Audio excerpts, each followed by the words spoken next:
Welcome to the What Really Happened radio show. Because World War III is a really bad idea.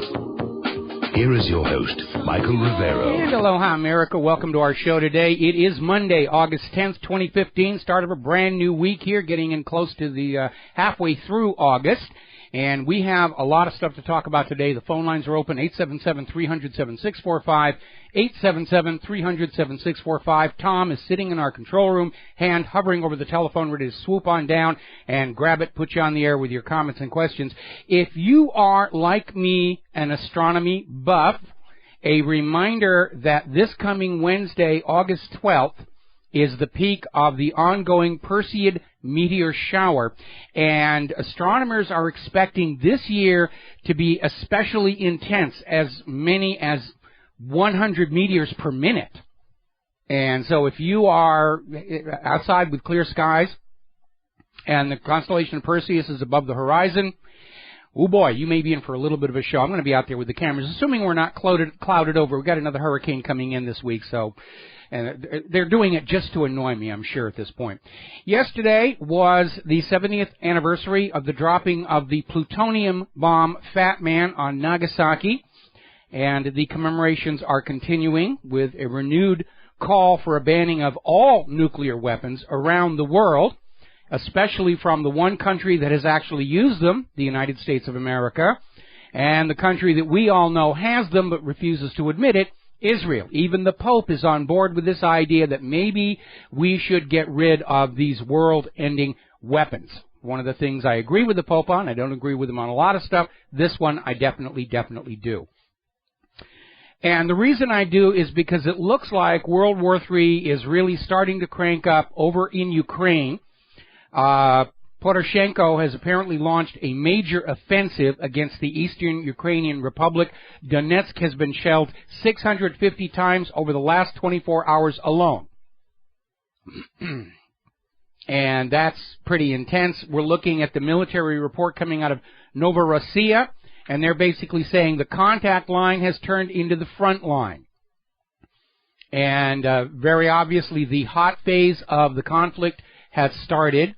Ukrainian President Poroshenko has ordered his Foreign Affairs Minister Pavlov Klimkin to arrange talks with what are called the Normandy 4 group, the senior diplomatic officials from Germany, Russia, Ukraine, and France.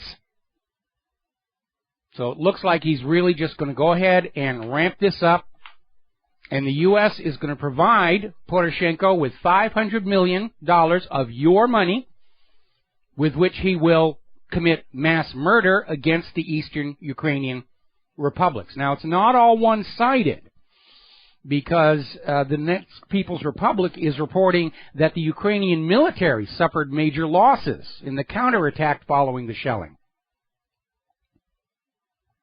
So it has cranked. It's a hot war. It's a hot war going on here. And here is where it gets a little Twilight Zone. Okay? Back in 1959, the U.S. government, Congress, and the President adopted what was called the Captive Nations Week Resolution, which has been reissued every year for the last 56 years. Its Public Law 86-90 was introduced under Eisenhower, and under it, the U.S. recognizes Donetsk and Lugansk as independent regions, which is why nobody trusts the U.S. government's word on anything anymore. Yes, you're independent unless we need to conquer you. So, now, of course, the American media is all obsessed today with Donald Trump's imagined controversial statements, and all the people, oh, I'm offended by the Don. I'm offended by the Donald. Please give me some airtime and some column inches. I'm offended by the Donald. And they are giving a little bit of a nod to the Hillary email scandal. But over in Germany, their mainstream media, their corporate media, is starting to really cover what's going on with Kiev's war crimes. And so it looks like Europe is not wholly on board with this agenda of let's start a war in Ukraine and blame Russia for it. And you have to understand, from the point of view of the people of Europe, they were okay with going along when this was just about changing Kiev and bringing them into the EU and all of that. But now that it's erupting into a hot war, all of those people in Europe are looking around at all the visible damage still there from the last two big mistakes. And they're saying, we don't want another one, not on our front lawns. That's what's going on. See, here in the United States of America, we haven't had warfare on our soil, really, since the Civil War. It's distant, ancient history, and of course right now they're trying to tear down what remains of those monuments. But over in Europe, I mean, when I was there working back in the 1980s, there's still parts of Milan you cannot go into. They're just walled off because there are unexploded huge bombs in there from World War II. Nobody wants to even try. There's a lot of people in Europe still alive from World War II who know what it was like. And I'm not talking about just the veterans. I'm talking about the people who had to live through it. And I'm sure right now they're telling all the young people, you do not want to get sucked into another banker's war for the Federal Reserve and the Bank of England and all the rest of these people, because the bomb craters are going to be happening right in your bedroom. And I think we're going to see Europe really cooling on this idea of another war on their doorstep for the benefit of the American financial system. Now, there's a very interesting article that came out of Fortress Blogspot up in Canada, and it's talking about an article that came out of RIA Novosti that in turn translated an article by a Russian analytical journal called Defense News, talking about the capability of Russia's electronic warfare. And basically, looking at all this information, the commander of NATO forces in Europe, Ben Hodges, is out there saying Russian electronic warfare is generations ahead of what NATO or the U.S. has. He's saying the U.S. troops have never encountered Russian artillery and did not deal with the serious electronic warfare systems, jamming or information gathering systems, with, of course, the exception of the crew of the USS Donald Cook, which was absolutely humiliated by a single Russian aircraft that flew practice bombing runs against the ship 12 times while the ship was unable to do anything about it. Absolutely shut it down and paralyzed it.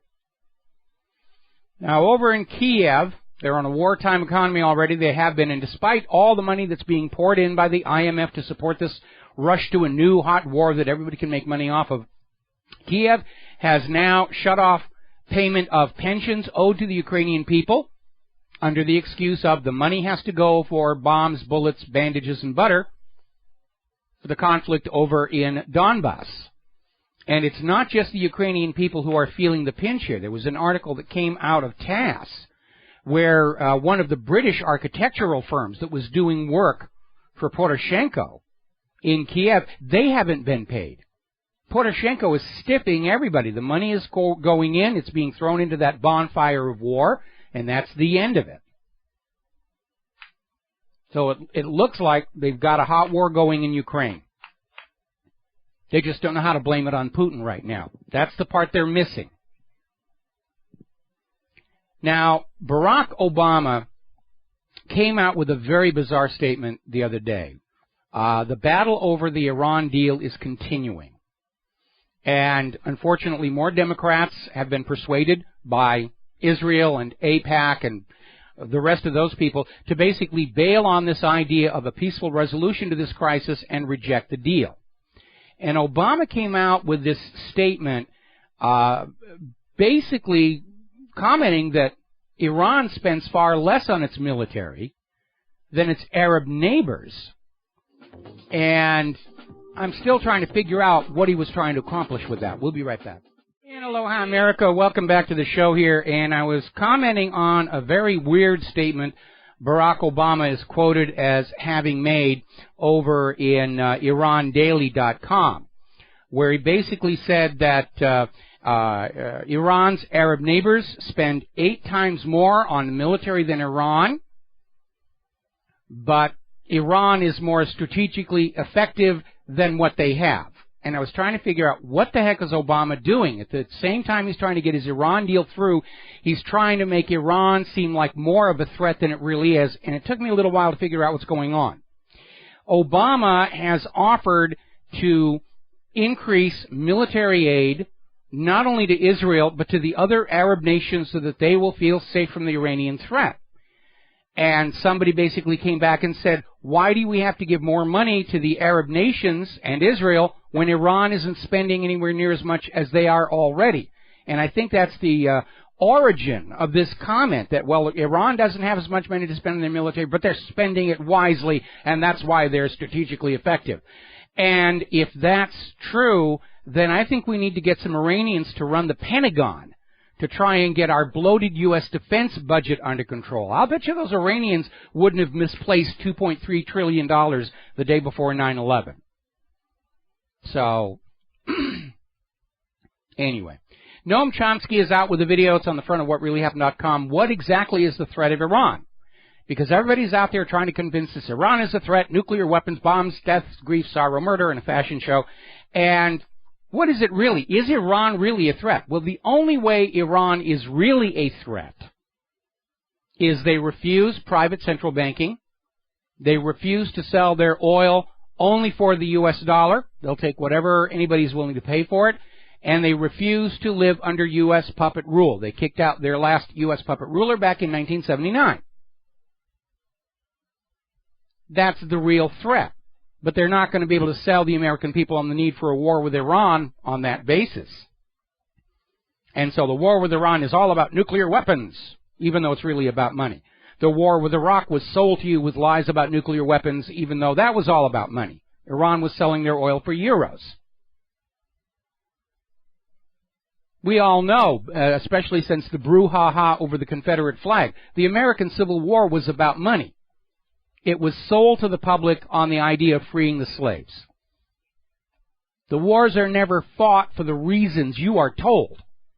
They'll decide they want a war, and then they sit back and say, all right, how do we get the suckers to go along with this one? How do we get those morons out there in the great unwashed electorate to give us their money and the lives of their children to go out and do this? And they come up with something. Oh, I know. Well, we'll load up the Lusitania with weapons. We'll make sure the Germans know it. We'll sail it right into the middle of a known German U-boat patrol area without any escorts. And when they sink it as a legitimate target of war, we'll say, there were no weapons on board. Those dastardly Germans, we must go after them. Oh, those dastardly Japanese and so forth and so on. This is how wars get started. Torpedoes in the Gulf of Tonkin. Spanish mine in Havana Harbor, and on and on and on. Every single war in the United States since the Revolution was sold with lies, fraud, and deception, and World War III is no exception. Now, getting on back to the situation with Iran, Netanyahu is trying to recover from having made Israel's domination of the U.S. federal government too obvious. And so there's this interesting article over in Haaretz where all of these members of the U.S. Congress who are now in Israel to be wined and dined and persuaded and whatever else it's going to take to get their vote against the deal. And Haaretz is claiming that Netanyahu is telling these members of Congress, I'm not going to tell you how to vote on the Iran deal. I'm not going to tell you. But if you guess wrong, no more AIPAC money for you, I'm sure is the subtext. They already know what Netanyahu wants. And he's out there trying to say, I'm not trying to influence you one tiny bit. And anybody who says I am, they're just a filthy, dirty, Jew-hating anti-Semite who wants Hitler to come back and gas the Jewish babies in the ovens. And he's not fooling anybody. Even the Huffington Post has an article about Netanyahu and his marionettes. And everyone's beginning to scratch their head figuring out what's he doing, because he risks the special relationship between Israel and the United States, because the American people are going to be no more happy about a puppet ruler in Washington, D.C. than the Iraqis are about a puppet ruler in Baghdad or any of these other conquered countries here. And it seems a foolish thing to do for Netanyahu. I think he's basically tangled up with his ego. I'm going to make this happen because I say it's got to happen. And he's not thinking the broader picture. All Netanyahu can do is keep the U.S. out of the Iran deal. The other nations have already gone ahead and said, yes, we agree to what Iran wants. They're over there in Tehran. They're signing contracts left and right for oil and export markets.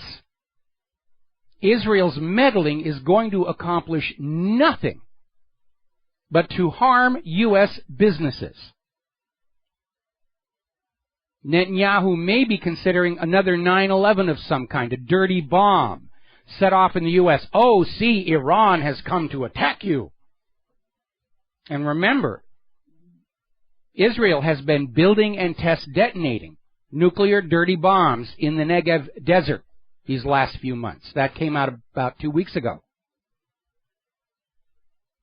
And I think Netanyahu is just listening to his own ego. He wants what he wants, and he will not allow the rest of planet Earth to deny him. Netanyahu sees himself as a force of nature. I'm getting an update in the chat window. Apparently the Ukrainian military managed to shell themselves. Okay. That's a good one there. Now, even the New York Times has gone on board the Kill the Iran deal.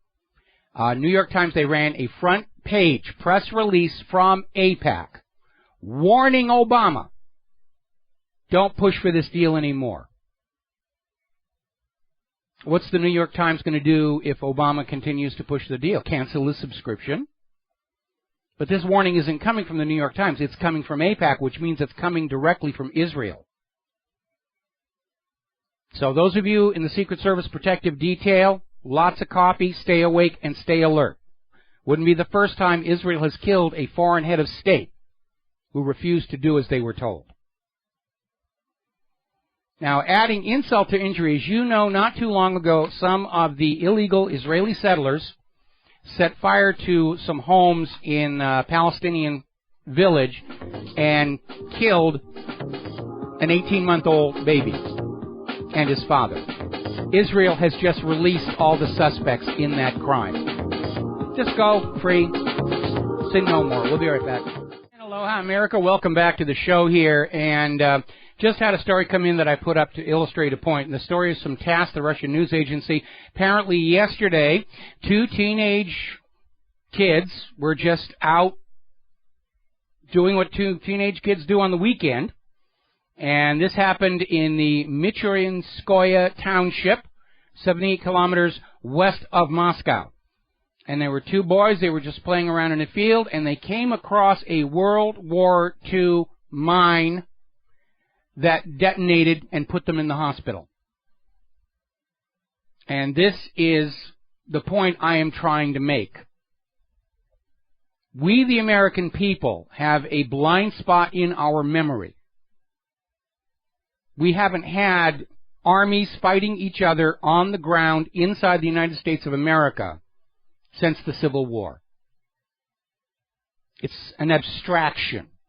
They make movies about it. They use the wrong flag and set off all kinds of problems.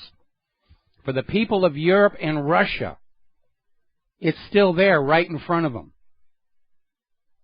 And I don't think we're going to see Europe be all that hot and bothered to have yet another major conflict on their territory. It's a hard sell for the politicians. I'm sure they're coming up with some really tasty lies right now. All right, we're going to grab ourselves some phone calls here. Mo in Florida. Aloha. Welcome to the show. What's on your mind? Hey, Michael, can you hear me all right? I can hear you fine. Oh, thanks for taking my call. No, I just, I agree with just about 90%. I mean, I think you're right on so much of this stuff.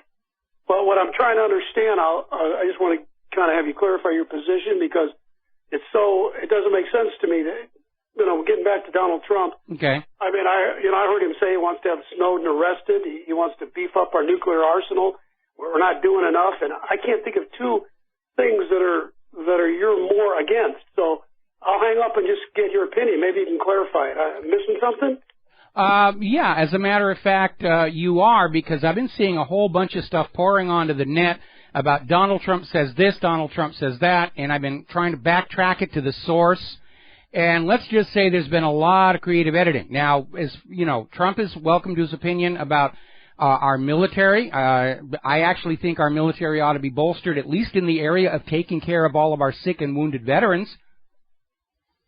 And Donald Trump is coming, I think, from a person who doesn't really know what's going on in the inside. And I think that's where his opinion about Edward Snowden is coming from.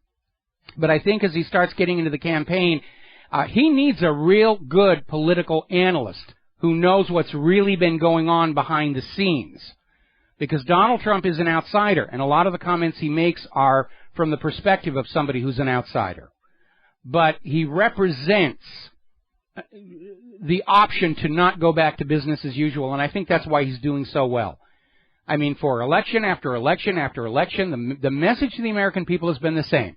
It doesn't matter who you vote for, you're still going to get higher taxes, more limits on your freedom, more wars, more of your money taken away and given to the money junkies. It doesn't really matter who you vote for, and a lot of Americans have just come to accept that. And then all of a sudden you have this outsider who's come in, who's out there saying, you know, I'm going to run for the presidency here, and it's going to be different, and people are buying into that. And I think people are not going to agree with everything Donald Trump says. But where I think he's tapped into is the incredible disenchantment and disillusionment of the American people in the establishment-branded politicians. And I feel that too. Even the chairman of the Republican National Committee said this guy is a breath of fresh air. And he is. And no, I don't agree with everything he says. Big deal. He's going to shake up the establishment, and that's got to be healthy. We're going to be talking about Donald Trump a little bit further in the show, and the implications of what his success really means here. So we're going to go to Andrew in New York. Aloha, welcome to the show. What's on your mind? Hey, Michael. In Syria, well, it looks like the U.S. just finally had enough, and they're deciding to kick out Bashar al-Assad. Like, they're sending jets to Turkey. Looks like they're just going to invade and take him out. Yeah, I think both in Syria and in Ukraine, I think the U.S. government has just abandoned the idea that they're going to be able to sell these wars as a good thing to the American people, and they're just going to put pedal to the metal and kick up a huge fuss and then try and get by with that old canard. This goes all the way back to the Civil War. Even if the war is wrong, we are in it. We must fight it out. We cannot retire without dishonor. And Mark Twain had some very strong comments about that kind of thinking. And it looks to me like that's what they're going to do. They're just going to go ahead and start the war and say, all right, we were wrong to start it, but we're in it now, and either you help us or the other side is going to come in and do really bad things to us. And I think that's the point they've reached, because the propaganda has just completely collapsed. One thing that just, like, the U.S. government does is, like, if you question if something they say is not true, like, they call you like conspiracy theorists, like they try to denigrate you like some kook, or like you don't know what you're talking about, or like you're but they've worn it out. You know, any time that you create a label for somebody to try and trick people into not listening to them without actually considering what they're saying, it's got a short shelf life. It's like Israel screaming anti-Semite at anybody who questions Israel's government policy. They've used it so much, it just doesn't matter anymore. You know, Netanyahu's out there saying, you're an anti-Semite, or Abe Foxman, you're an anti-Semite, and everybody's just shrugging and saying, okay, so what? You know, you've worn it out. And they've done the same thing with conspiracy theorists. That term was invented during the cover-up of the assassination of John F. Kennedy as a way of taking anybody who was pointing out the very obvious flaws in the Warren Report and saying, oh, they're just a conspiracy theorist. No decent, patriotic American would even listen to somebody that we label as a conspiracy theorist. The problem is so many of the conspiracy theories have proven to be fact, it just doesn't work anymore. You know, conspiracy theorist has actually become a positive in this day and age. One thing that just, like, I remember this quote from Henry Kissinger, and he said that military men are dumb bonds for foreign policy. That's what you're basically doing in the U.S. military or in the Army. Yeah, basically that's the attitude of everybody. I mean, when you're a world leader going to war, you have made the conscious decision that thousands, if not millions of your own people are going to die horrible deaths or be crippled for life. And that just goes into the calculation of saying, well, you know, but it's going to make me and my friends a whole bunch of money. We'll have more territory. We'll have our place secured in the history books. They'll be making statues to us. And that really is the way they think. Also, like in the wars, like the Vietnam War, like when there was like the POW MIA hearings, like there were veterans, like soldiers who fought in those wars, and they were left behind, and the government knew, and they didn't bother like to save them from. No, they didn't, and John McCain was neck deep in this whole mess here, because what happened is when the war in Vietnam ended, the U.S. committed to reparations, to repair all the damage they had done to Vietnam, and then the U.S. turned around and said, you know, we don't really need to give them that money, let them keep the POWs. We'll just cover it up here. We'll save a bunch of money by covering up the POWs here in the United States, and that'll only cost us a few $1 million instead of the billions that we promised to Vietnam. That was the origin of that. It was all about the money. The U.S. government's attitude is getting back those POWs from Vietnam just wasn't worth the price. All right, thanks, Mike. All right, we'll let you go. All righty, let's see here. Now, we're basically coming up on another commercial break. When we come back, I'm going to back up here to what's going on in Israel, because they're throwing tantrums, I guess is a good word for it. We'll be right back. Hi, America, welcome back to the show. I want to backpedal a little bit to what's going on in Israel here.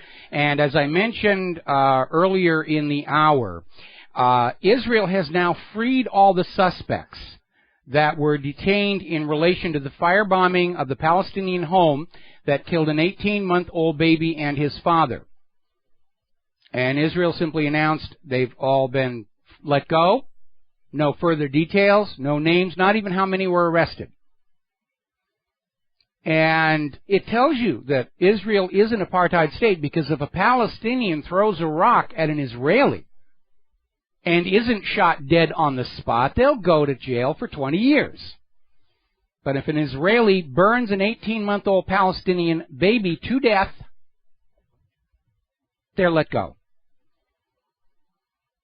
And apparently the Israeli settlers are enjoying their legal immunity for their crimes, because apparently over in Burn Village, settlers basically invaded the area and burned over 10,000 square meters of pasture lands. And then they went back to their illegal settlement under the protection of the Israeli occupation troops. And apparently when the Palestinian firefighters arrived to try and put the fire out, they were fired on by the Israeli soldiers. Now, Pat Buchanan is out there with an article. The U.S. should bring Israel down a peg. Somebody certainly needs to. Israel's acting like a spoiled brat in the world, armed with nuclear weapons, I might add. And Netanyahu is listening to his ego, or he's hearing voices in his head and confusing it for the imaginary playmate in the sky, but he's not acting rational. And he's capable of setting fire to that entire part of the world. All right, we're going to grab ourselves a phone call. John in Barbados, aloha, welcome to the show. What's on your mind? Hello, Michael. Yeah, I just want to backtrack a little to what's happening in Ukraine and all this nonsense coming out of NATO. As I pointed out many shows ago, that the Russian tech is years ahead, including the rocket and missile systems are years ahead of America, generations ahead. But what turns out now is another incident where U.S. Stryker armored personnel carriers, they have a 50 caliber machine gun as protection. The Russian equivalent, 20 millimeter and 30 millimeter cannon. You know, this is the nonsense that we're being sold by the military-industrial complex in America. They're not interested in arming the troops properly. All they're interested in is the profit. Yes. Crazy. Well, not from their point of view. I mean, if you're a weapons maker, you know, what you need is to make weapons and sell them. And if peace breaks out, that's loss. I mean, I remember this wonderful speech from Oliver Stone's film JFK, where the mysterious Mr. X, who we all know was based on Fletcher Prouty, is talking to Jim Garrison. And just saying, in the years following Korea, no wars, no money, and the military-industrial complex has no power and authority. And then all of a sudden they get into Vietnam, and the contracts are going to General Dynamics and all these other the companies to make all this stuff that just went over to Vietnam to get ground up. And that was really what Vietnam's real profit potential was. It was there to grind up the work product to justify more spending. That's why they're perfectly willing to throw aircraft and helicopters off the edge of aircraft carriers. They're just going to go out and buy a new one anyway. Well, this humiliation is not just America's. Britain, I mean, they had a little exercise with Indian Air Force personnel, the Su-30. Yes. And they came away with a 12-0 defeat. Crazy. We talked about that last week, and we've hit this point time and time again. The weapons procurement program in the United States is all about making money. The weapons programs in all of these other countries is about making cost-effective weapons. And because of that, the mere fact that the United States spends more on defense than the next 25 nations combined does not really give us an ironclad guarantee of victory. It absolutely doesn't. I mean, there was that embarrassment with the French submarine and the USS Teddy Roosevelt during the simulated naval combat down near Bahama, where this one single French submarine got inside the screen force for the Teddy Roosevelt and simulated sinking her and several of the escorts. We had the confrontation between the Russian aircraft and the USS Donald Cook. This stuff doesn't work.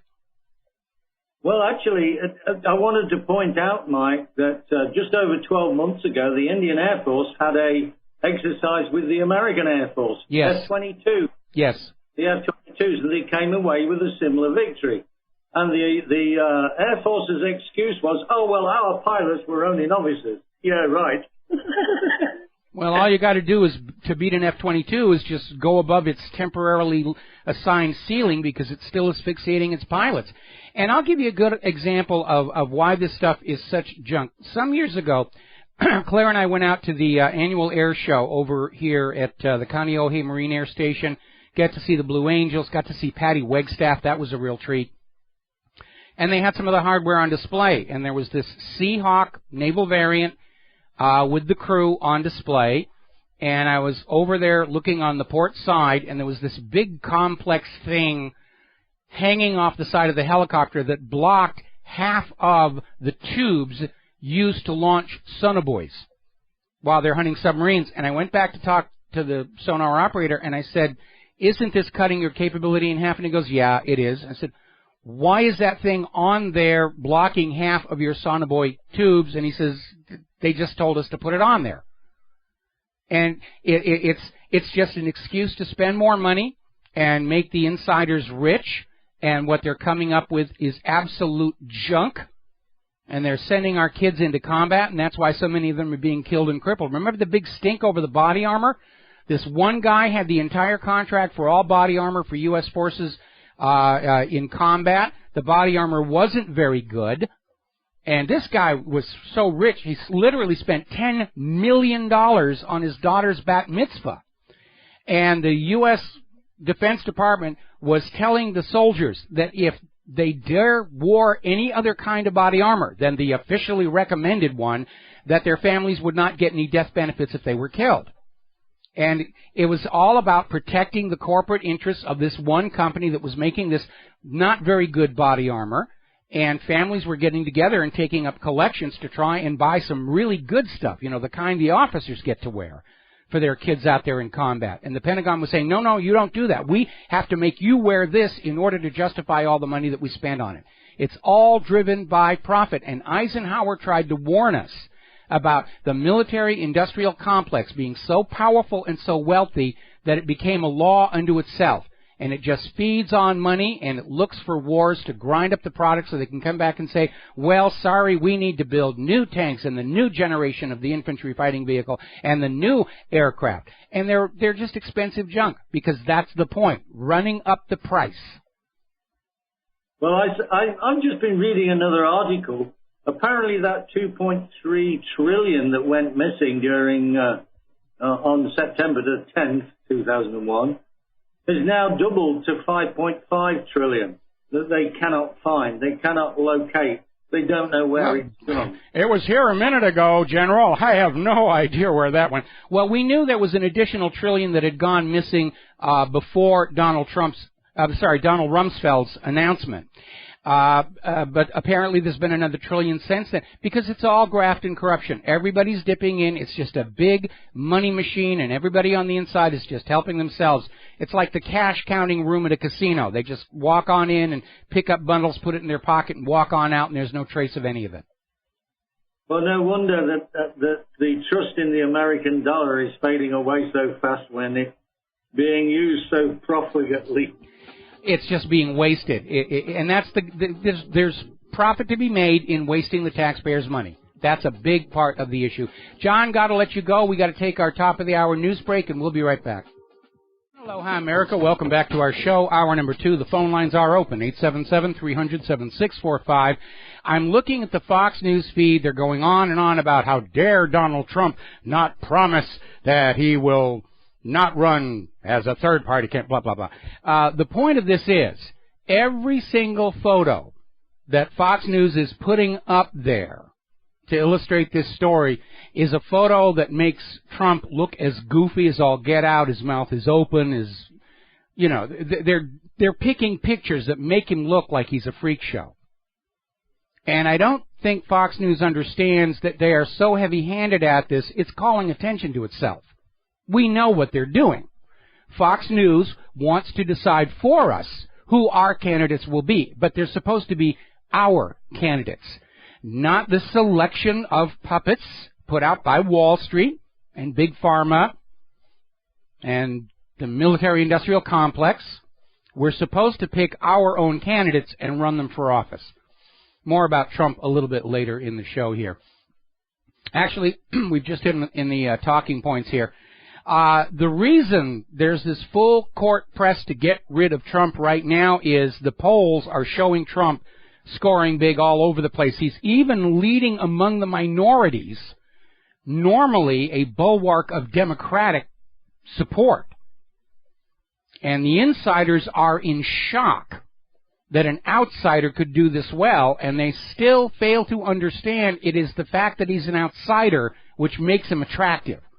We're sick and tired of the insiders. We're sick and tired of the career politicians. We're sick and tired of the establishment, the branded creations.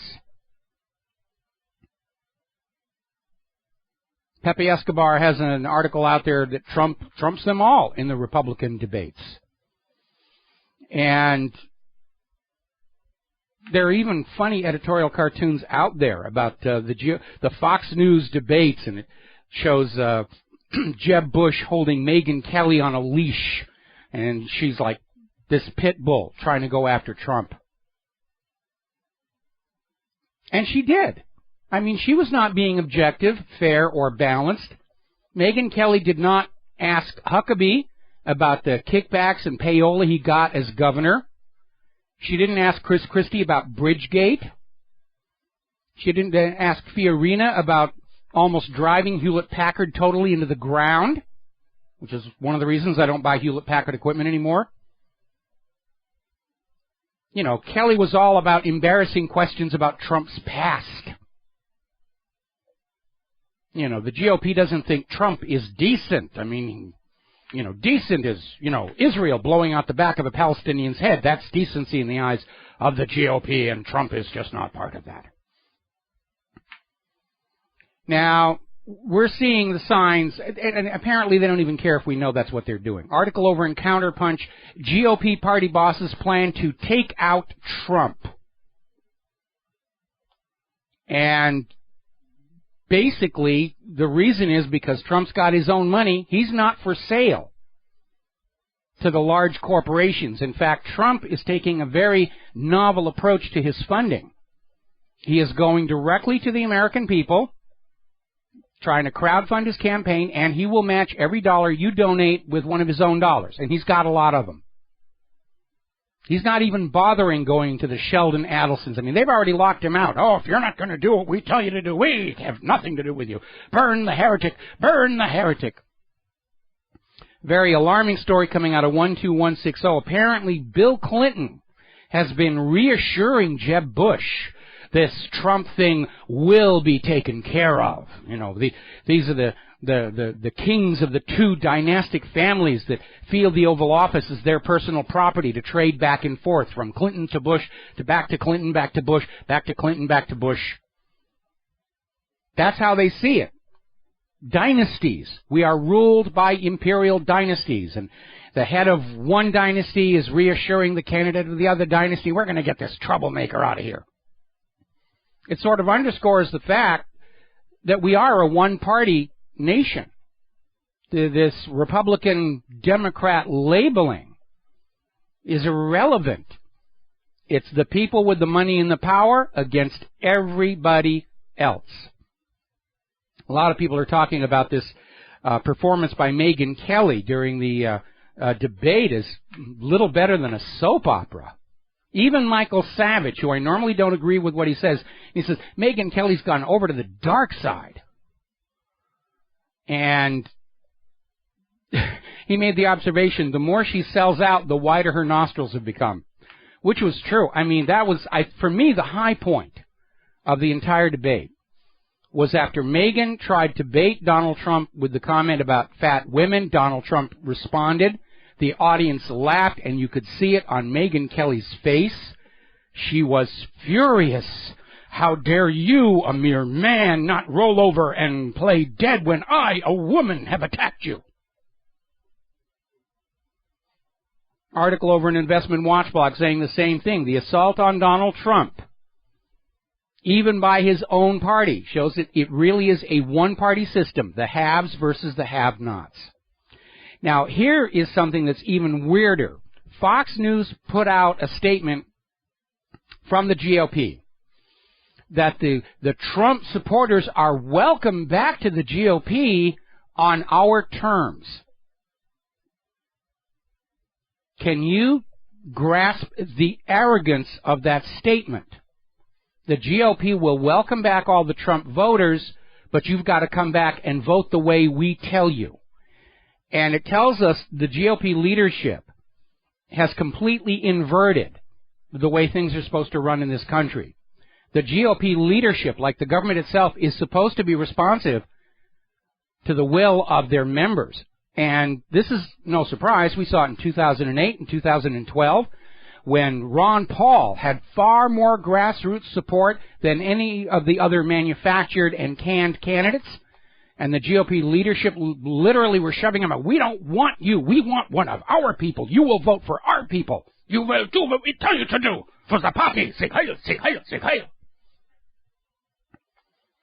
And I got to tell you right now, I mean, I was born into heavily conservative country. I consider myself a paleo-conservative.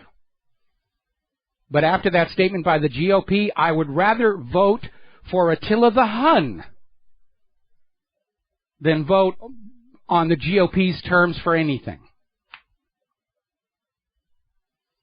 If this next election comes down to Hillary Clinton and Godzilla, the lizard gets my vote. Speaking of Hillary Clinton, they're grasping at straws out there now. Chelsea Clinton, who has entered public life and is now a legitimate target, is out there saying her mom Hillary should be president for symbolic reasons.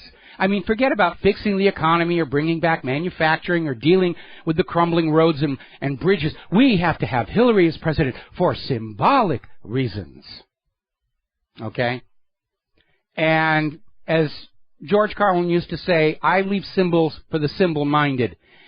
And the reliance on symbolism has gotten way out of hand. I'm not kidding you. People magazine is in support of this new feminist fad called free bleeding. And what it is women who are on their menstrual cycle shouldn't bother getting pads or whatever. Just let it flow all over you shouldn't be embarrassed about stuff. And they're basically talking about this woman who ran a marathon And basically bloodstains were visible all over the front of her pants. And People magazine thinks, this is great. This shows women are on the rise. And it's, you know, and I'm certainly hoping these free bleeding women aren't carrying contagious diseases, because that could prove to be, well, what am I saying? The Big Pharma will have a new pill for that here by next week. We're going to take a break for commercial. We'll be back with more about Hillary Clinton after these few words. Hello, hi, America. Welcome back to the show. I'm watching Fox News again, and it's actually getting to be funny. They can't talk about the poll numbers anymore coming out of the GOP debate. So now the new spin is they've got all the other candidates saying, oh, I've seen a surge in my social media traffic and financial support since my performance in the debate there. See, that we're gaining ground here. I mean, it really is pathetic how hard they are working to get Donald Trump out. And you know something? I think a big part of the reason I'm in favor of seeing Trump go as far as he possibly can with this is just because I am sick and tired of the corporate media presuming to make these decisions for us and treating us like we're all completely brainless idiots that are just going to sit there and say, oh, yes, I guess Trump is really not going to be suitable to be president. I'm going to vote for Carly Fiorina so she can do to the U.S. economy what she did for Hewlett-Packard. Yep. Okay, let's see. We're going to grab, Les up in Michigan. Aloha, welcome to the show. What's on your mind? Les, are you there? Yes, hi, Mike. How you doing? I'm doing good. What's on your mind today? About the presidential race, I think you were talking about lizards. I think they're all pretty much lizards, chameleons, as a matter of fact. Yeah, but Godzilla is the lizard. Yeah. All right, well, I'll pick something else. If it comes down to Hillary and the Wolfman, well, that's actually, they're a lot alike. By the way, did you ever notice that Hillary Clinton looks a lot like Ersabat Bathory? I actually have a comparison picture that I put up on the website a while ago. No, but what I was saying was I think all of them are lizards, chameleons, as a matter of fact. They blend in and they try to get along with their surroundings. And then after they become president, they morph into Godzilla like President Obama and laying waste. Well, Hillary didn't even wait. I mean, she couldn't even wait to be president. She went out and said, I'm just like you ordinary people. And then it was off to Bergdorf Goodman for an $800 haircut. So. Okay? Bye-bye. All right, bye-bye. We're going to let you go. Now then, MSNBC actually made the observation that Hillary Clinton is the luckiest person in America because the controversy over Donald Trump has distracted everybody from her email scandal. Not so, MSNBC. Judicial Watch has put out a statement reporting the State Department has demanded all the Clinton aides return all their copies of all federal records. I was under the impression that should have been done long ago. But basically, in July 31st, the State Department demanded the return of all of these documents from Hillary Clinton's left hand and right hand, Huma Abedin and Cheryl Mills. And here's where it gets really interesting because Cheryl Mills has announced she's not going to return any of the documents. She is going to destroy them on the advice of her lawyer. Remember what Nixon said. It isn't the crime. It's the cover-up that finishes you off. Now, last week we were looking at a deadline on Friday where the judge in this case just got fed up and said, I want it all here by Friday. Hillary Clinton has missed the deadline. And basically, they're saying that Clinton's email release today falls well short of what the judge ordered. I think they ought to find her in contempt of court and throw her in the hooskow. And here's where it gets really, really interesting. Remember what I said about the propaganda not following a consistent storyline, consistent narrative? The State Department is now saying they can't turn over all of the emails for Clinton's email server on time, because they're having to check all of these documents to make sure they're not classified, which means the State Department just admitted Hillary Clinton had classified information on her private email server, which she denied under oath having. So it is falling apart rather rapidly, and we're going to keep our attention on that. Now, Judge Andrew Napolitano has been given copies of these emails. He's involved in the process, and he was being interviewed on Fox News Hannity, saying that he read several of Hillary Clinton's private server emails, showing that while she was Secretary of State, she revealed the locations of U.S. Ambassador Christopher Stevens in Libya, as well as the location of fighter jets during NATO's bombing runs. This was all classified information. She can't deny that she had and mishandled classified information any longer.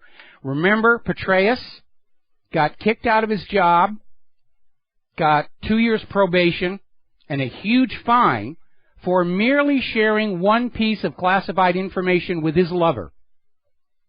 Hillary has been spreading the stuff all over the globe, and her punishment is she's the presumptive Democratic nominee for President of the United States of America. Now, something else that Napolitano has found in the emails, and remember, Hillary was hoping people weren't going to bother to read them because she turned them over as paper copies. No electronic copies exist other than the one on the flash drive held in possession of David Kendall, her lawyer. That's the only remaining electronic copy that we are aware of. But people are going through these paper emails, and Napolitano said that he has found confirmation. Hillary Clinton approved the transfer of arms for terrorist enemies of the United States. This ties in with that whole situation in Libya, where weapons that had been used to kill Gaddafi and restore Libya to the gentle embrace of private central banking and the petrodollar were then being transshipped over to Syria to give to the hired mercenaries fighting against Bashar al-Assad, which included known members of Al-Qaeda and ISIS.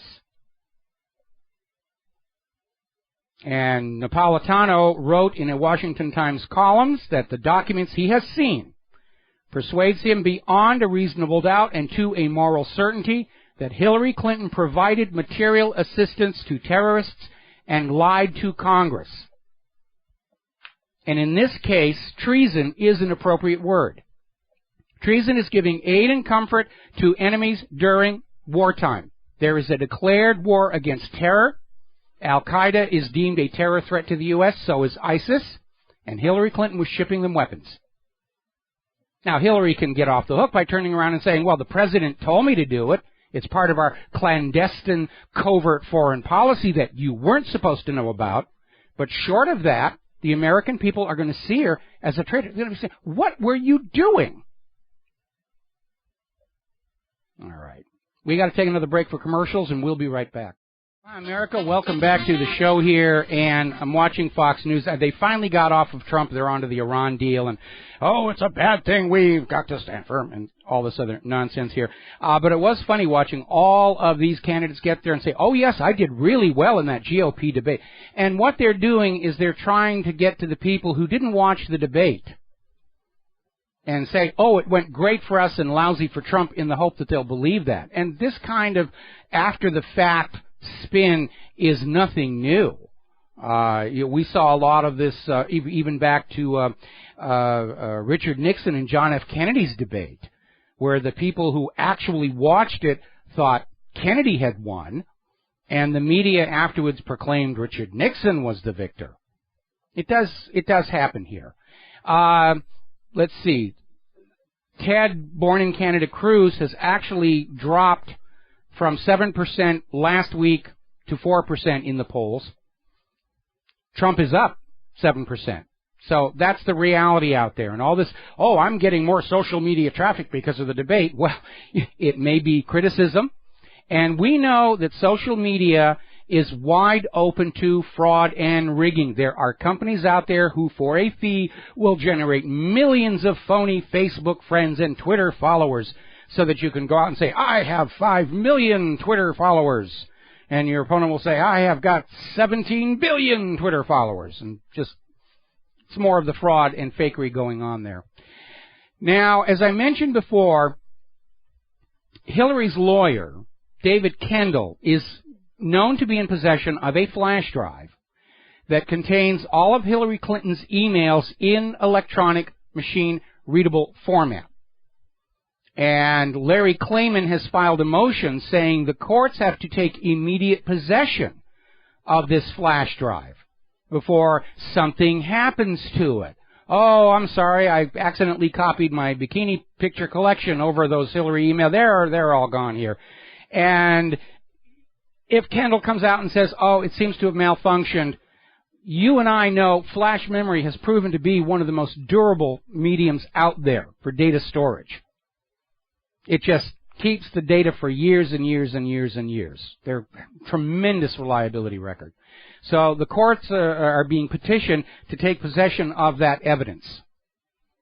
And again, Hillary is thinking like a lawyer, how she can get out of the, going to jail. And politics is perception. And the perception is she's got something she's covering up, something really nasty. All right, we're going to take a phone call. Glenn in Pennsylvania. Aloha. Welcome to the show. What's on your mind?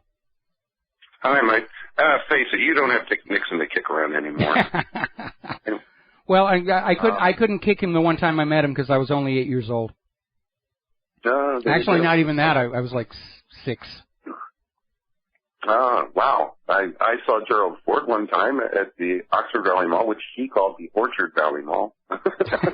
Well, see, my maternal grandfather was very big in New Hampshire state politics, and right. After Nixon lost to Kennedy, he was coming up and spending a lot of time with Senator Stiles Bridges, who was sort of going to be their throwaway candidate for Kennedy's second run for the White House, which never happened. And Stiles Bridges lived just catty corner from my grandpa's house. So after Nixon was done with Stiles Bridges, he'd walk across the street, and Grandpa would get the wild turkey out, and my mother and her mother would just go on out to bingo because they knew that Dick and Walt were just going to get drunk and spend the night bitching about them damn Kennedy boys. And but I got to basically watch from upstairs, just sort of peeking around the newel post at the former vice president. Wow, unusual guy for a Quaker, but a cute dog though. But anyway, have you heard? I don't know if you touched on this already. Have you heard about the new Hillary lawn sign? Yeah, Hillary for Prison 2016. I love it. If I had a lawn, I'd be buying one.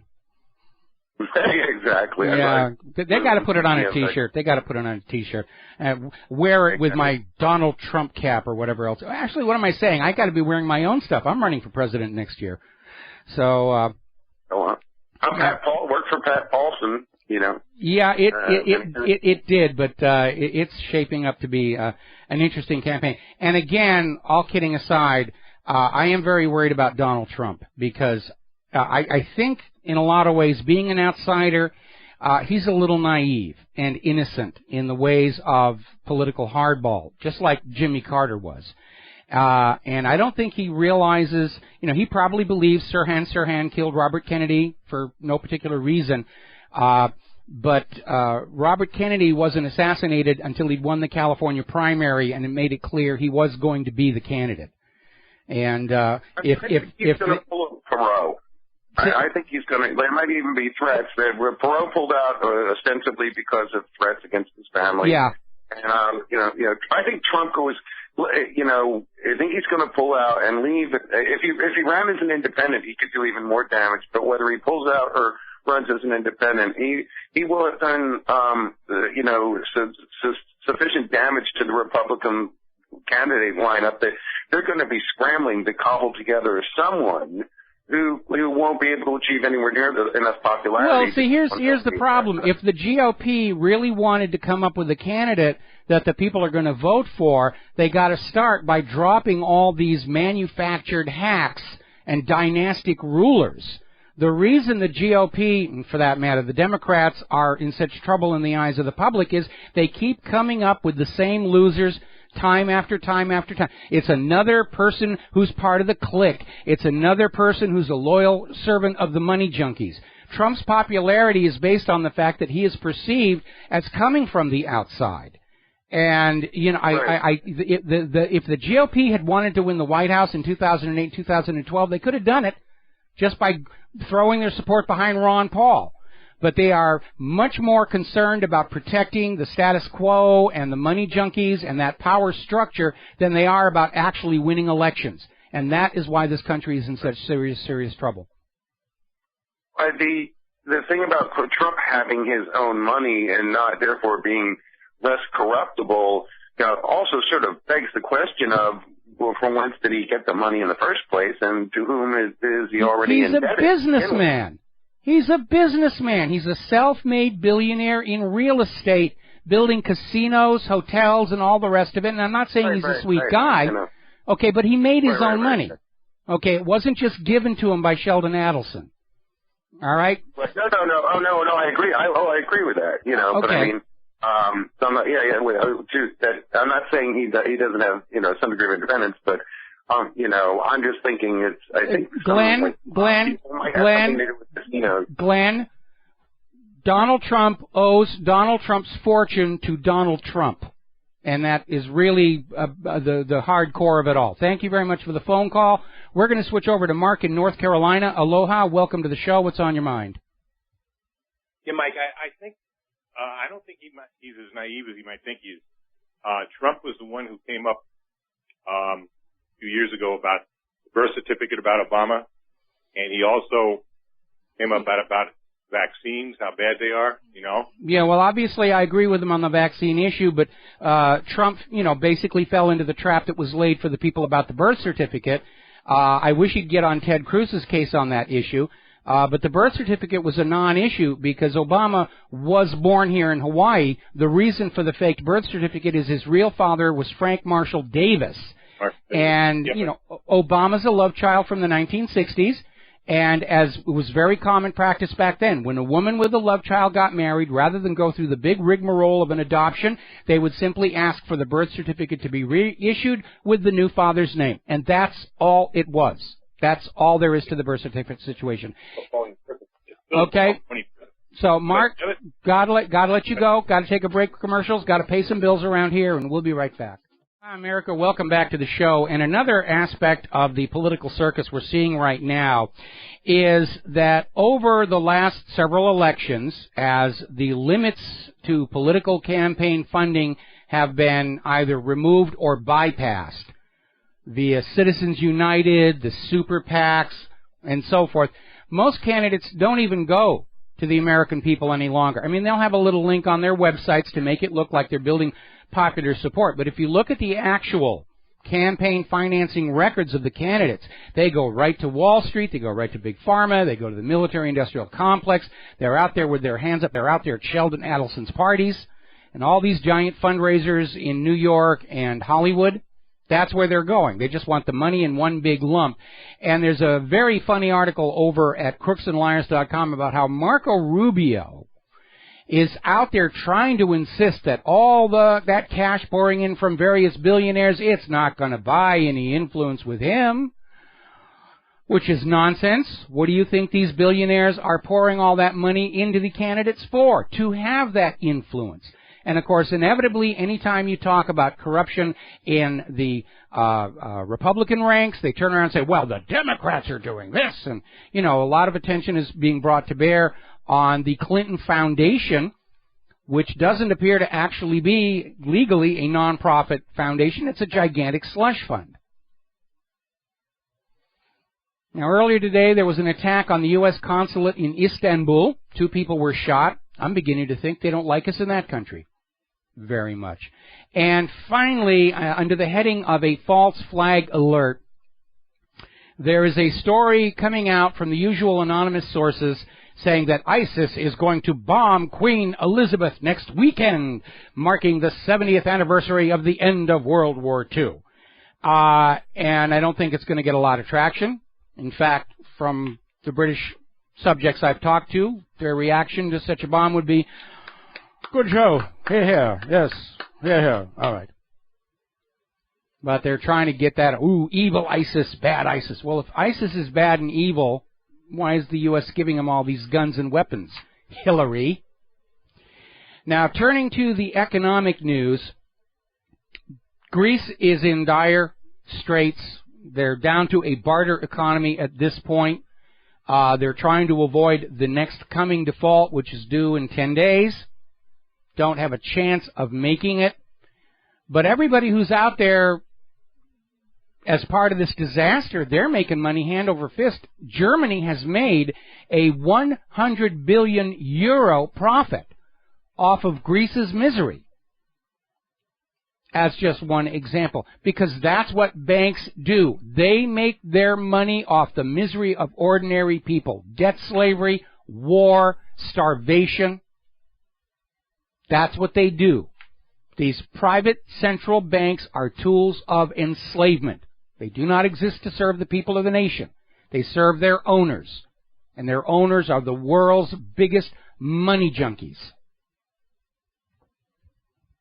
Now, there was an article that came out in Counterpunch, Greece, raped, humiliated, frightened, but standing, and it's drawing parallels between what Greece is going through now with its political turmoils and how Greece stood firm during World War II when the Nazis took over the place and were committing war crimes against the Greek people for refusing to bow down and do what they were supposed to do. And they're basically drawing the inference that if push comes to shove, the people of Greece may just take matters into their own hands. Because right now they're feeling very betrayed by the Syriza party, certainly by Tsipras himself, who campaigned on a promise of getting Greece out of this mess, only to turn around and plunge them deeper into debt to those money junkies.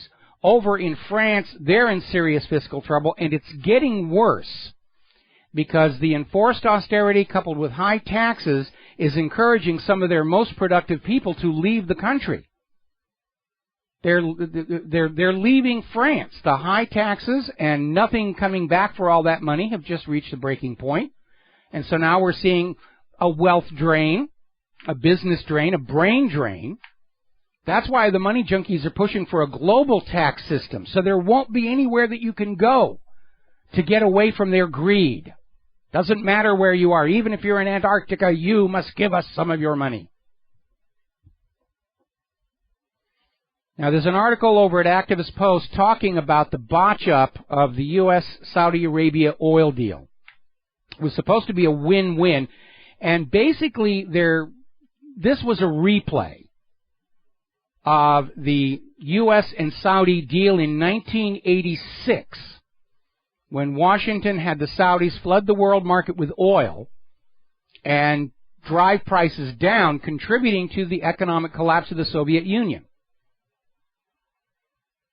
And apparently, John Kerry and King Abdullah agreed on September 11th, 2014, that they were going to replay that gambit. And it probably seemed like a good idea at the time because it brought down the Soviet Union. It'll bring down Putin's Russia, except that Putin's Russia has diversified. They weren't as dependent on oil money. And it backflashed and caused more economic harm to the U.S., to Canada, to Europe, to South America. They botched it because they took something that worked a long time ago and thought it would work in the current situation. And that has been a consistent pattern of failure, whether it's propaganda, economic policy, covert overthrow. All these methods and tactics that worked just half a century ago, they don't work any longer. And the planners of all of this mischief are a little slow on the uptake here and not realizing that it doesn't work anymore. Remember what Einstein said about insanity? You keep doing the same thing and expecting a different outcome. Another article over in perpetualassets.com, the dollar death sentence, basically saying that all this quantitative easing, which is political speech for just turn on the printing presses and don't turn them off, was never going to be something that would save the U.S. dollar and the U.S. economy. It was all about creating new money to pour all over Wall Street to keep their ledgers in the black to make it look good. But what looks good isn't necessarily good. Politicians think otherwise. If it looks good, it is good. That's all I need to know. But it doesn't really work that way. Right now, public demand for physical precious metals is skyrocketing. We're getting a warning from Investment Watch blog. The current supply chain could be absolutely cleaned out. With that much demand, why are silver and gold prices going down? Obviously, the only answer, Occam's razor, they're being rigged. There's all these paper contracts that are flooding out, trying to keep the price of silver and gold down, and they can't keep doing that. Sooner or later, there are going to be enough of holders of these contracts who want that physical metal, that there will be a gold and silver run on the brokerages. And at that point, the U.S. government, if they've succeeded in confiscating your guns, the U.S. government is going to say, you have to give us all your physical silver and gold. We've got to give it to the financial people. They meant no harm. They are trying their best. They're poor, suffering multimillionaires. We've got to give them your gold and silver to save them from the mess they created. Because that's what Roosevelt did back in 1933. We're seeing more and more cries for Tony Blair to face war crimes trials because of the dodgy dossier, the Downing Street minutes that made it obvious Tony Blair lied the people of Great Britain into a war of conquest for financial gain. So did America's leadership. And Tony Blair should not be standing there by himself in the dock if it comes to that. They should all be up on war crimes trials for lying us. In fact, I would consider it the highest of the high crimes and misdemeanors for any leader to lie to his people to start a war of conquest and greed, which is exactly what has happened over and over and over again all the way back for the last 12 years, since 2003. That's what it's been about. Conquest and wealth and glory. All right, we're coming up here on our top of the hour news break. When we come back, I'm going to be talking about Ferguson. Going to be talking about some new developments in the area of vaccines, a couple of news stories there worthy of interest. Going to be talking about Francois Hollande, the Lieutenant Governor of Massachusetts just resigned, and the illegal immigrants crime spree. It's just going wild all over the place. And we can talk about some issues about computers. I'll give you an update on the hacking of my website. We'll be back after the news. Hello, hi, America. Welcome back to our show, hour number 3. The phone lines are open, 877-300-7645, 877-300-7645. Sorry, I got a little distracted there. Now, obviously, the corporate media is going on a great deal about the 1-year anniversary of the death of Michael Brown, murder of Michael Brown. In Ferguson, there was supposed to be a peaceful commemoration. Agent provocateurs apparently went in to try and kick up some violence, and it has resulted in gunfire. At least one person has been shot. Missouri has declared a state of emergency over what's going on, and Cornell West and some 40 protesters were arrested during a rally in front of the federal courthouse in St. Louis. And so they're trying to kick that whole race issue back up again. And it was never an issue about race.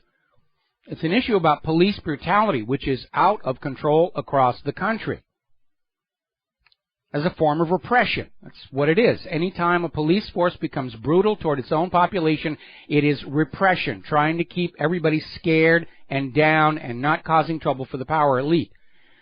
But as the scandal of police brutality has emerged, it's being spun as race relations so that politicians can take advantage of it during their speeches next year. That's what's going on.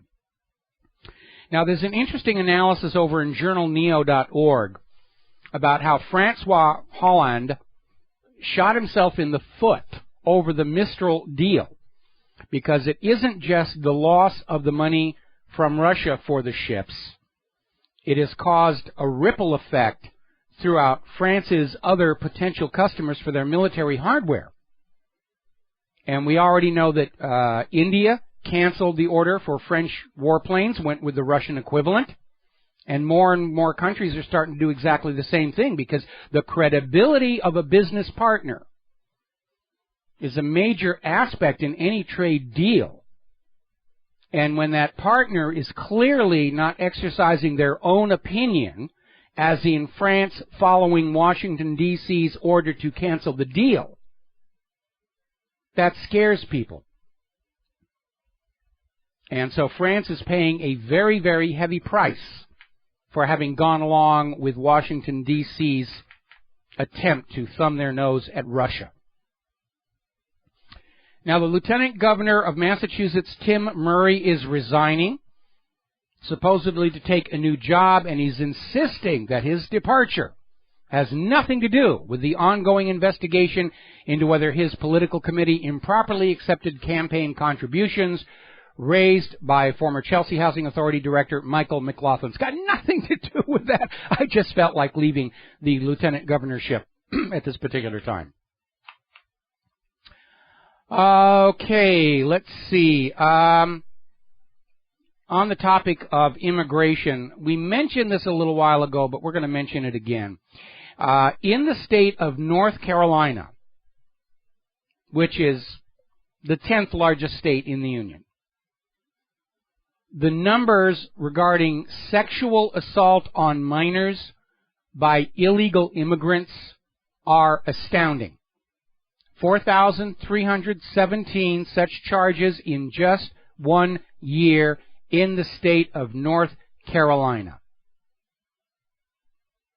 But it's politically incorrect to agree with Donald Trump that the illegal immigrants coming across this border, that some of them are criminals and undesirable people. And I think in the face of these statistics, the political correct movement finally, hopefully, will arrive at its well-deserved death. Because political correctness, they used to call it going along. You know, in the Soviet Union, that was how everybody went. Anything that was said or done had to be judged by its political considerations first. Reality, not a factor. Now, out in California, from January through July of this year, the state of California issued 883,000 driver's licenses. 443,000 of them went to undocumented immigrants, or illegal aliens, or whatever you're going to call them. Undocumented immigrants is the PC term. They're illegals. The instant they set foot across that border, they have committed a crime under the laws of the United States of America. And this PC attitude that we shouldn't call them illegals, it'll hurt their little feelings. A lot of them are with the MS-13 gang. A lot of them are bringing in drugs. And they're committing crimes like sexual assault. Yeah, those are illegal actions. And the people who commit those illegal actions, they're illegal people. Now, down in Mexico, as you know, there's been this ongoing scandal about these missing Mexican students who just sort of disappeared. And apparently, one of the activists who was out there trying to find what happened to these kids has been found dead in his home. Near his home, actually, in Mexico. And Mexico's government is totally co-opted by the drug syndicates, which are getting their guns from the U.S. government through the Fast and Furious program. See how it all kind of ties in what's going on here? Now, interestingly enough, the chief of Russia's elections is out there saying that the elections here in the United States of America are a pathetic fraud. This is coming from Vladimir Shurov. He's head of Russia's Central Electoral Commission. He's held that job since 2007. And he says there's nothing worthwhile studying in the American experience with democracy because it's nothing but a series of dirty tricks. Now, if you'll remember, back in 2013, the Diebold Corporation, which built one of the earliest electronic voting machines, which Bev Harris over at blackboxvoting.org found no less than 12 different holes through which the election results could be changed without leaving a trace. Diebold, that Diebold. Back in 2013, they were charged with bribery and falsification of documents in what was called a worldwide pattern of criminal conduct. And that was just the latest in a long series of these allegations. The management of the company was engaged in criminal enterprises. So if you're going to mandate electronic voting machines for all of America, and you want voting machines that you can get into to rig elections, of course you're going to go to a company like Diebold. They're not going to be bothered by issues of honesty and ethics and legality. Obviously not. And the reality is that this forcing of these electronic machines has led to rampant election fraud. We're going to see it again next year. There's no question about it, because nobody on the inside wants to change the system because it works for them. It keeps them in power. If you have not been over to blackboxvoting.org, you need to go visit. And you need to share it with all of your friends on social media. There is a documentary that HBO put out called Hacking Democracy. I'm hoping that they will put it out again, because the American people need to know what's going on with their election system. And this documentary features Bev Harris and black box voting and how easy it is, by design, to steal elections with these electronic machines. They're designed to do that. Diebold produced automated teller machines that never lost a penny from one end of the country to the other, had full auditing capability, hard copy record tracking. None of that was in the voting machines. They were deliberately designed to allow elections to be stolen. And it's happening. They steal elections. When that alone tells you you're living in a dictatorship. You're only allowed to vote to make it feel like you've got some control. So they can come back and say, well, you voted for us to come in and slap you back and forth across the face. So stop complaining. We'll be right back. And aloha, America. Welcome back to the show. Now, over at the EPA, you know, those people are still out there screaming that carbon dioxide is a pollutant, the world is warming, you're to blame, and you got to give Al Gore all your money. Those people have proven that they are up to the normal standards of United States federal government work. They were trying to clean out the inactive Gold King mine and managed to, according to their own report, spill 1 million gallons of highly toxic wastewater into the Colorado River. You've already seen the pictures. It's just this day-glow yellow that's out there. And let me give you a little background story here. The Environmental Protection Agency was not actually created for the environment. It was created as a cover.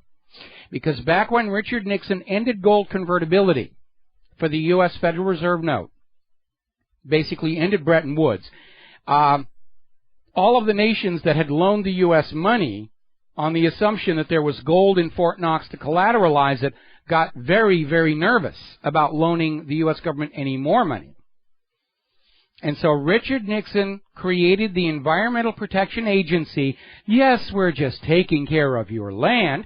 That went out and started grabbing huge tracts of public land, locking it away from the American people, wilderness zones, wetlands, heritage rivers, all that stuff, so that that land and its mineral resources underneath could be pledged as collateral for further U.S. government borrowing. That's the EPA's real purpose. And the reason they have all these little different program names, wilderness zones, wetlands, heritage rivers, whatever they call it, is to hide the scale of the land theft. And right now, 25% of the entire nation, public lands that are your collective property, have been walled away from you. You cannot go in there anymore, and that is sitting as collateral on the government borrowing. All of this, needless to say, is illegal. Because in the Constitution, there is something called the Enclave Clause that says the federal government only gets to own the land underneath its own buildings and various federally built infrastructure like military bases, harbors, and airports. They're not allowed to go on out and say, we now own and control half the state of Utah. And the Founding Fathers put that clause in there in order to prevent the federal government from getting into a financial mess and solving it by stealing and selling off or renting the property of the American people, which has happened anyway. That's what the EPAs did. Now that you've got the background of where the EPA came from, the EPA is now admitting that the spill, is a lot worse than they first admitted. They came out and they said, well, it was 1 million gallons. It turns out it's 3 million.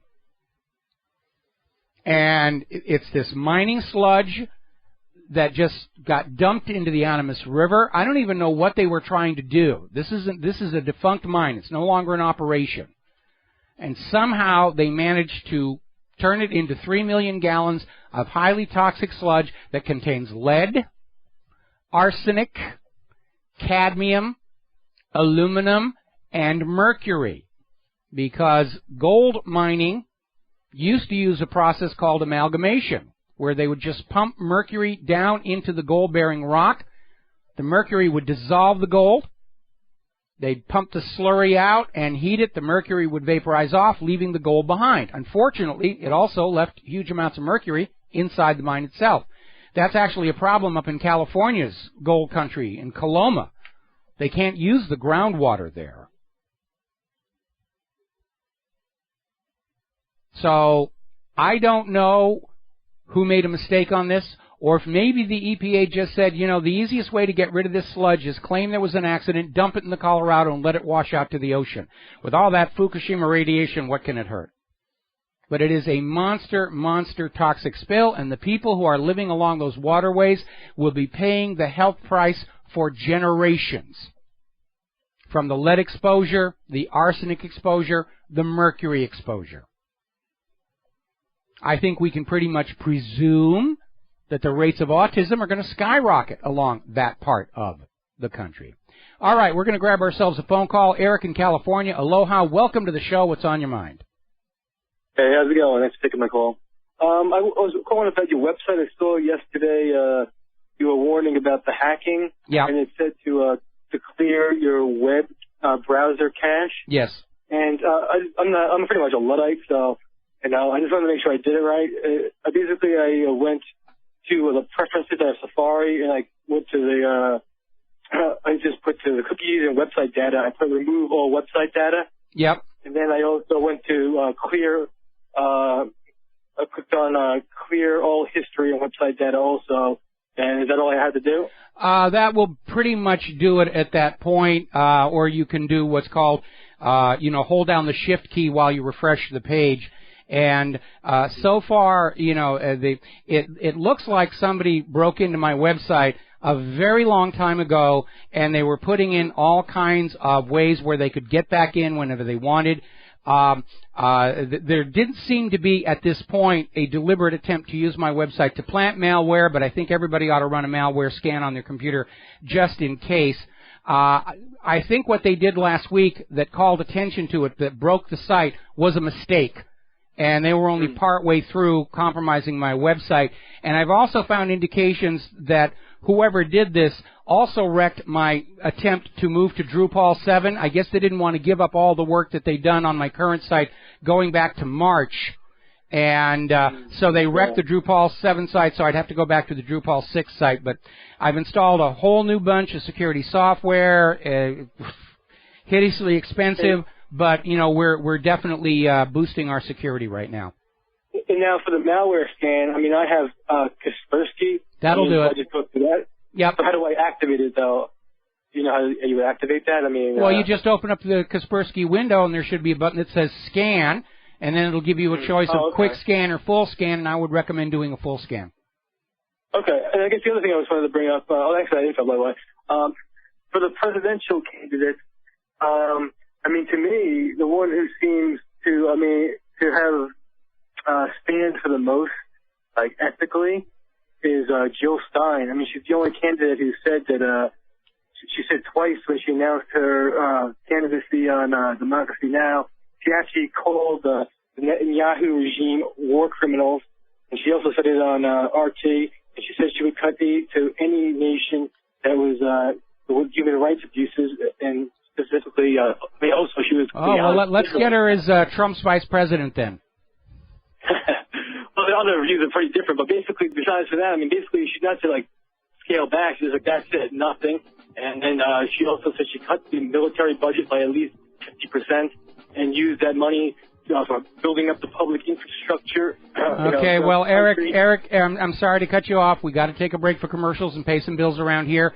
And thank you for the call. We'll be right back. Hi, America. Welcome back to the show here, and checking the email box. Somebody sent me this quote from Thomas Jefferson, and it is in the quotes file, but it's worth repeating right now.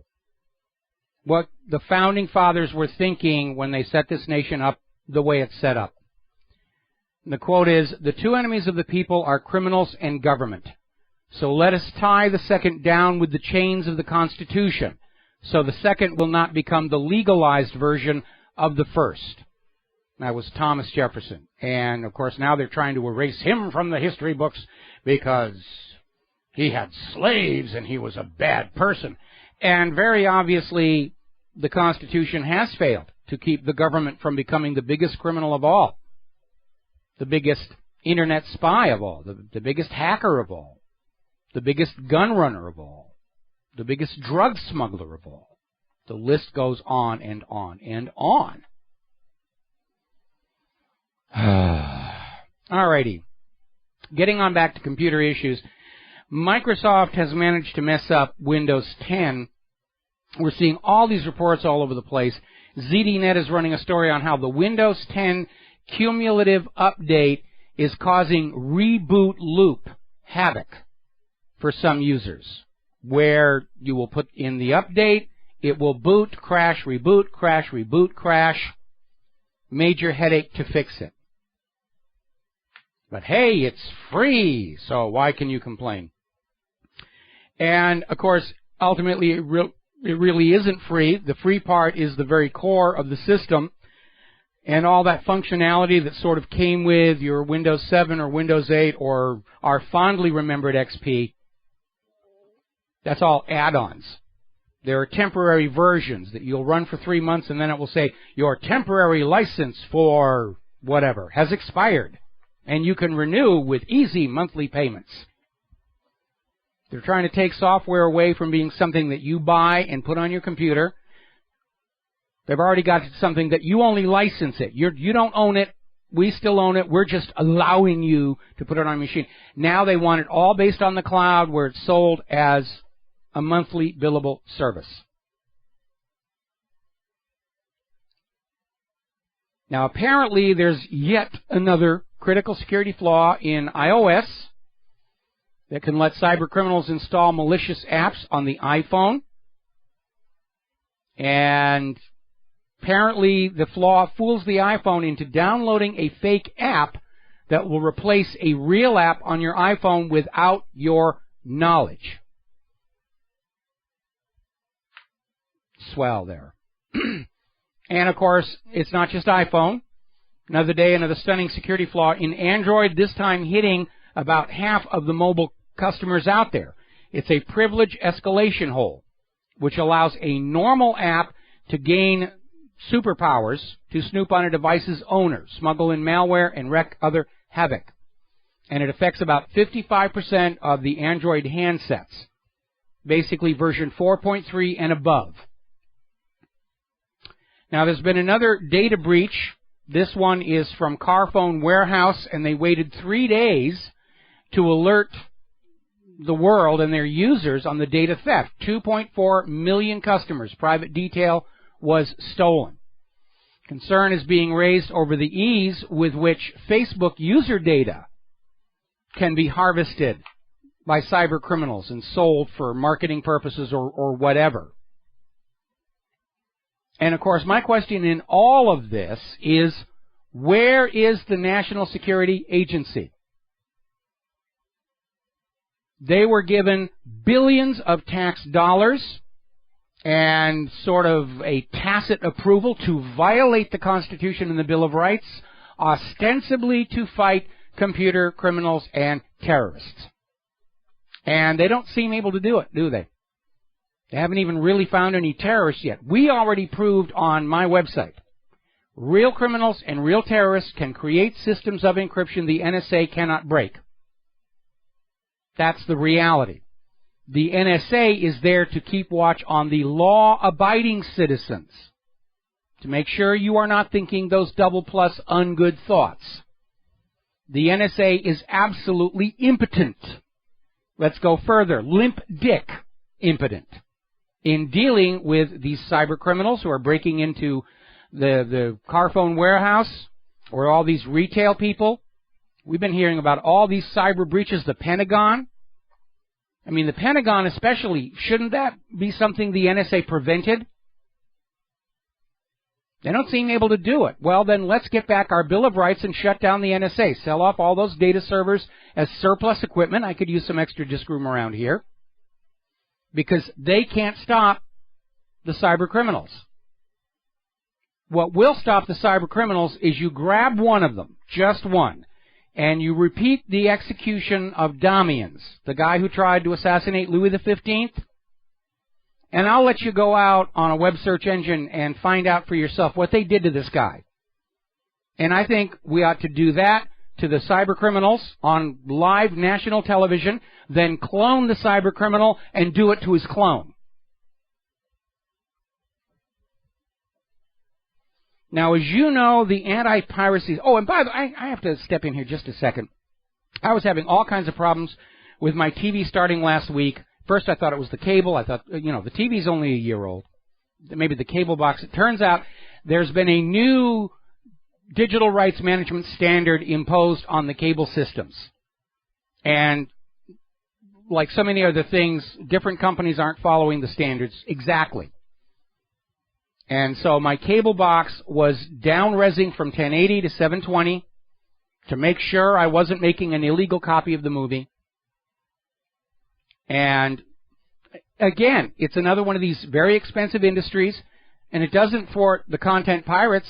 They're still doing what they're doing. It just costs, it increases costs to ordinary consumers, and it causes trouble. No end of trouble. It is a pain to use and totally impotent at stopping what it's supposed to stop. But it makes money, so they're going to keep on doing that.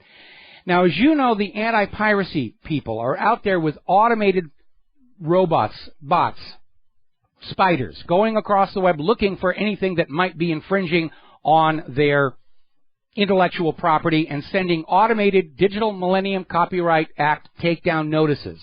And apparently there's been a big, huge problem because an anti-piracy firm working for Columbia Pictures flagged every video on the net with the word pixels in their title, claiming it was infringing on their new movie about the space aliens coming down disguised as computer games.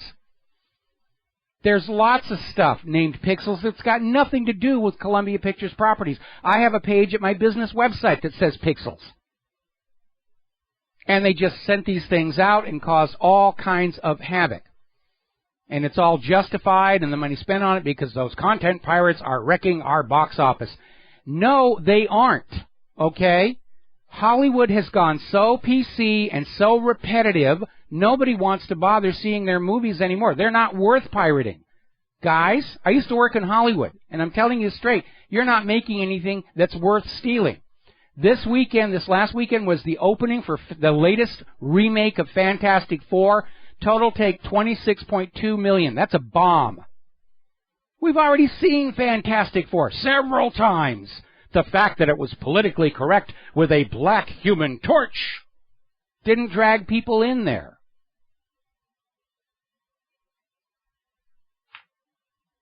You're losing money because of poor decisions in content and production. All the really creative original people have been driven out of Hollywood because they wouldn't be PC. But let's just blame the content pirates and let's just start a side industry of interfering with the distribution of content in the name of protecting our content.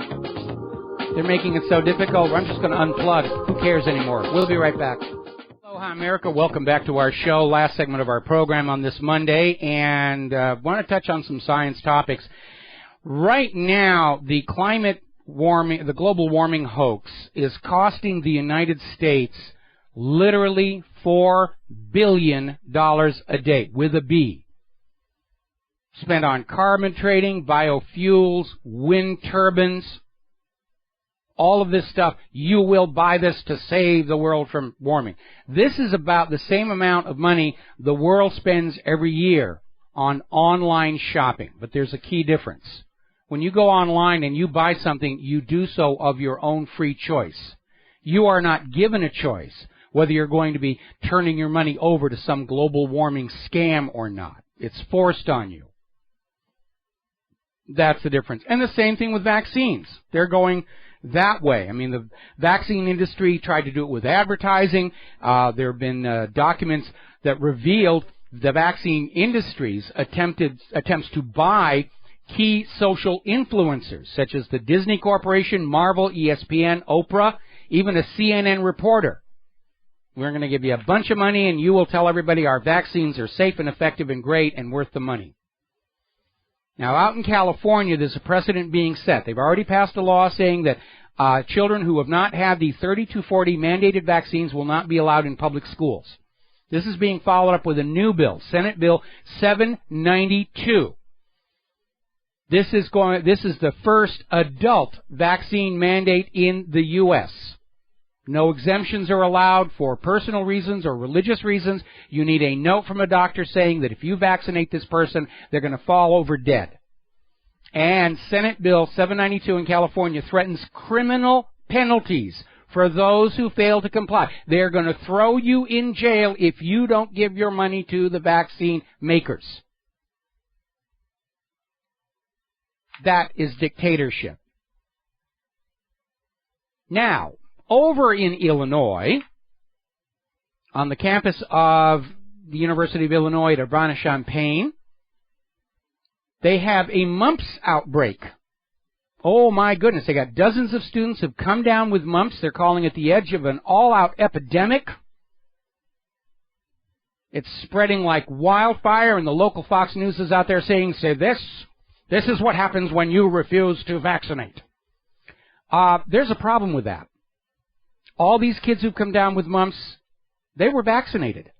In fact, because of requirements and rules and regulations, these students received 2 rounds of the MMR vaccine.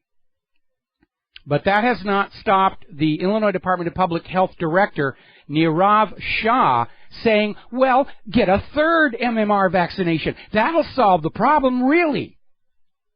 No, actually, we're dealing with the problem that these vaccinations are causing the illnesses. Because they'll go in, there'll be a vaccination campaign, all of a sudden people are getting sick. Oh, well, see, the unvaccinated are to blame here. You know, you've had 2 of the vaccinations, well, get a 3rd one. That'll make it better. Upton Sinclair once said, it is difficult to get a man to understand something when his salary depends upon his not understanding it. And that is certainly true for the vaccine industry. We're making money off this stuff. It can't possibly be wrong or bad. All those people who are worried about it, well, they just want to take money away from us, and they're all kooks and tinfoil hat wearing conspiracy theorists, and we believe in the vaccines. We believe in the vaccines. Over in Barcelona, Spain, there's an uproar because their star soccer player, Neymar, has had to sit out of the UEFA Super Cup game and miss 2 whole weeks because he's come down with the mumps right after he got the MMR vaccine. There's an obvious pattern here. And nobody wants to look at it because, after all, vaccines are big bucks. They're making huge amounts of money. They're writing very generous campaign contribution checks. And the fact that people are getting sick, well, we'll just use that to sell more of the vaccines. Back in California, there is now a recall campaign underway to kick California Senator Pan out of office for his misstatements about vaccine safety and for his efforts to try and derail the referendum to revoke that mandatory vaccine bill. We got to get angry. It's time for all of us to get angry and just say, I'm mad as heck, and I'm not going to take this anymore. And wherever it is in front of me, I'm going to pull down these corrupt bastards, and we're going to kick them out of office. Enough is enough is enough. I think everybody who thinks vaccines are wonderful, we ought to just shoot them up with the new list of 200 vaccines the CDC is recommending and say, come back to us in 3 years, and if you're not sick, we'll consider it. Over in Sierra Leone, they are reporting 4 new cases of Ebola. 4 suspected cases, 2 proved negative after treatments. And the other 2 remain in treatment right now. So Ebola is still curling around there, and they're trying to come up with an Ebola vaccine to sell us. And remember, the Ebola outbreak in Africa seems to have centered on this clinic at Kenema that we found the paperwork for it was conducting human trials of an experimental weaponized Ebola vaccine. See, this is what's going on. Modern vaccines, along with all the adjuvants and irritants and everything else in there, they are based on the theory of what's called an attenuated pathogen, where they'll take the virus that causes the illness, they will damage it a little bit in the laboratory, and they'll put it in the vaccine under the theory that your body will recognize it as a pathogen and develop antibodies to it, but because the pathogen is itself damaged, it won't make you sick. The problem is there are already numerous documented cases of vaccines based on what were thought to be attenuated pathogens reverting to full potency once they enter the bloodstream. They had a big problem with the oral polio vaccine doing that. And now there's an epidemic of non-polio paralysis. Looks like polio, but trust us, it really isn't polio. Story out of Refreshing News 99. Up in Alaska, a senior was quoted as a price of $65,000 for necessary major dental work. He flew down to Mexico, got the same work done for only $3,000. And the U.S. government is looking at passing laws to prevent medical tourism. We got you. You're ours. We're going to make money off of you. How dare you go to a country that has cheaper medical care? You're not allowed to do that. You will stay here and you will pay through the nose for everything that we sell you.